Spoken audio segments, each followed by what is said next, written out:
May adlaw sa aton nga tanan, nagapasalamat kita sa Ginoo sa sining kay gyunan liwat nga makapalaan kita sa pagpamalandong sa iyang pulong.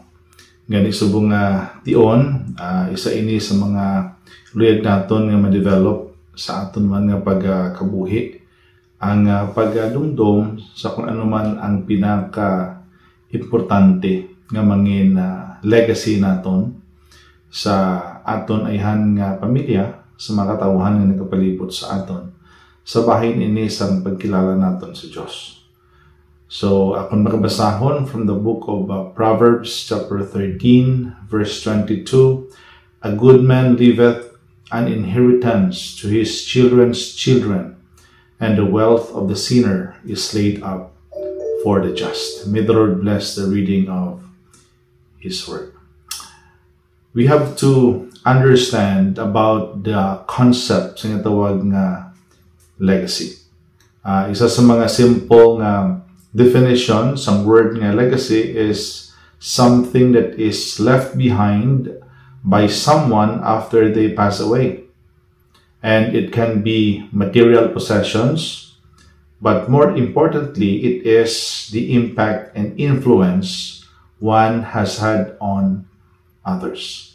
So, ang gin-mention rin ni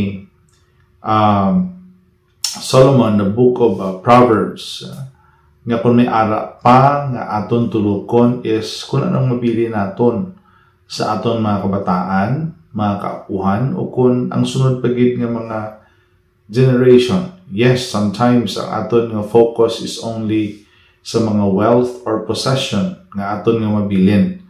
Kaysa we are too busy of acquiring sa silang mga bagay, earning a lot of money sa pagtulok sang future na mabili naton sa aton mga kabataan o kung kaapuhan or sa mga sunod na mga generation. But you know, ang biblical example sa nga tawag nga legacy diri is when we remember about Abraham, Moses, David, and even Paul in the New Testament.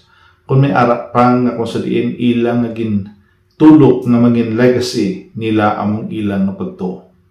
Not only their faith, but their obedience and love for God have impacted. You know, the very reason kung sa diin even in our generation, ari kita nga nag-alagad, ari kita nga nagasunod sa pag-alagad sa Ginoo because of this great man. Ang ining mga katawhan gingamit sa Ginoo to have a wonderful life, not maybe sa ilang man ayhan nga pagkabuhi, sa ilang mga personal man nga mga handom, but then the way they live sa kundiin ginahandom sa Ginoo sa ila. They became a great leader. They became a great spiritual mentor sa kung sino mandira. But then, ini amo ang gina-emphasize kagaluyag kid nga makita sa aton ang ini nga mga utang.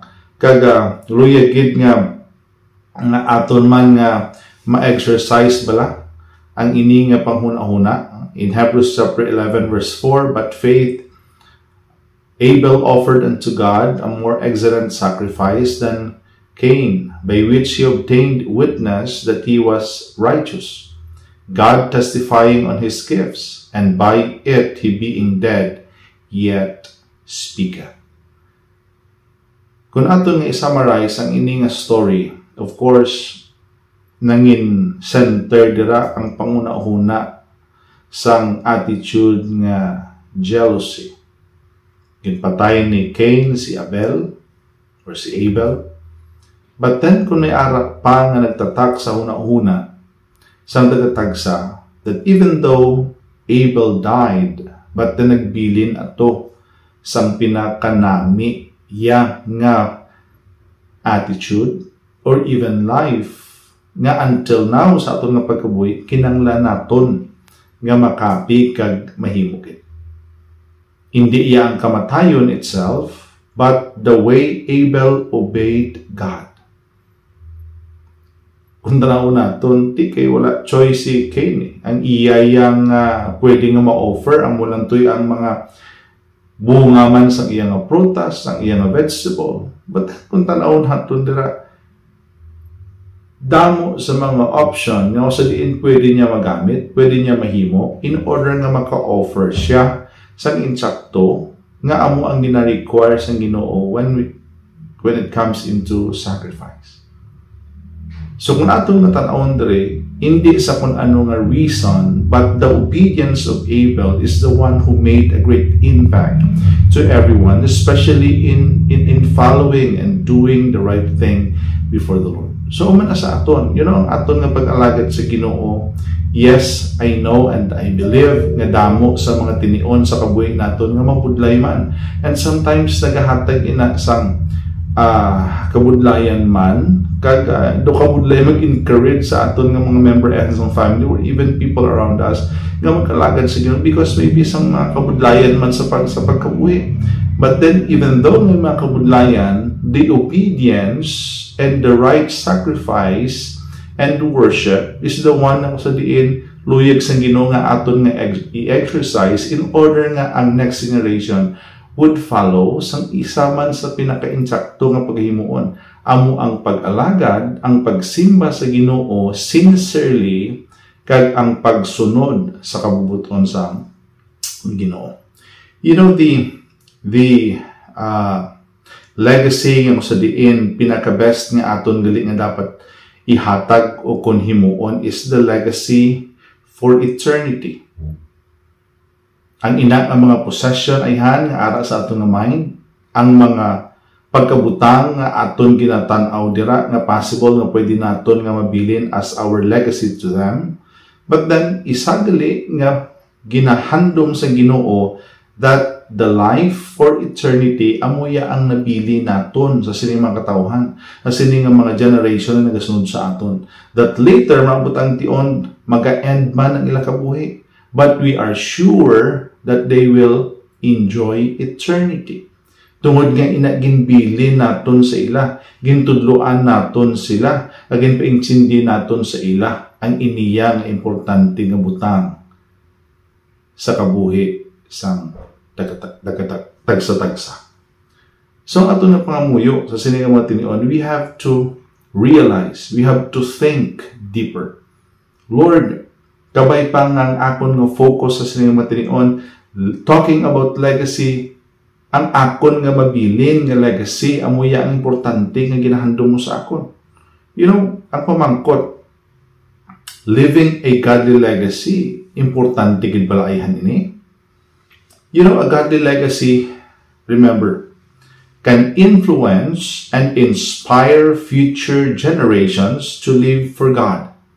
And it can be a beacon of light guiding them towards the truth. Ano naton ang experience, ano naton ang enjoyment sa sining kalibutan kung nakabalo kita nga wala gani sila ya.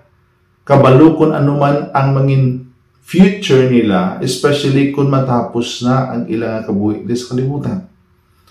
But katahong hunaon nga sa sining mga tinion, yes, we are all waiting for the time kung saan uman ihatag sa Ginoo sa aton nga kita dalon niya sa himaya, nga aton man nga sigurado nga ini nga mga generation nga sa aton man nakakita, sa aton man nag-observe, magabot man ang tion nga sila mismo maga-enjoy man sang sininga pagpakamaayo nga wala sang katapusan. In Psalm 78 verse 4, we will not hide them from their children, showing to the generation to come the praises of the Lord and His strength and His wonderful works that He hath done. Nga idingot naton ang katahom nga plano sa Ginoo sa siningang mga katawhan, especially people who are near to us, close to us, special to us. Nga kabalugi kita nga ini ang handom sa Ginoo sa aton, a life for eternity sa wala sa katapusan dito sa lugar nga ginaman niya sa aton. Aton man hunaon nga ang Ginoo ginapahimo niya sa aton ini, and He has something prepared for us, a reward in eternity. God promises to reward those who live Him and live a godly legacy. You know, this reward is not just for this life, but for eternity. Kanami bala sang ginapadumdum sa aton diri sa Ginoo. Kagkabay pa nga i-consider natin ani. But the question is how to live a godly legacy. Number 1, living a life of faith. Kumusta ya? Kung ikaw isa ka iloy, isa ka amay, lola man or lolo man, kumusta ang pagtuo mo? Are you exercising, practicing your faith sincerely sa Ginoo? Kumusta sa mga tinion nga ginabudlayan ka? Kumusta sa mga tinion nga do kabudlay sa pangabuhi? Imo na ayhan ginapakita ang pagtuo mo sa Dios. That indeed the Lord will provide and will give the desires of your heart. Living a life of faith, and second, serving others. Ang imo nga pag-alagad sa Ginoo, upod na dira ang pag-alagad mo sa tao. Ginpalangga mo ang ini nga mga tao, ginbuligan mo ang ini nga mga tao. Isa ikaw sa nag-comfort sa sining mga tao sa tion nga sila ginabudlayan man. Kag ikaw amo ang nangin tiil nila, maybe. Ikaw ang nangin kamot nila sa mga tinion nga kinanglan nila sa bulig. You did those things because you want to serve others as you serve God. Ang unang reality sina. People who are watching you, the next generation will also realize, ay kinanglan ko galit ni mo.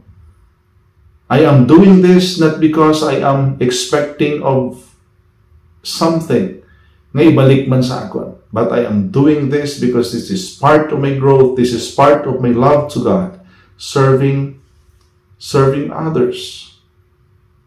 And then the last here, amo yung pinaka-common gid, persevering in trials. I tell you, ang pag-alagad naton sa Ginoo hindi iya mahapos.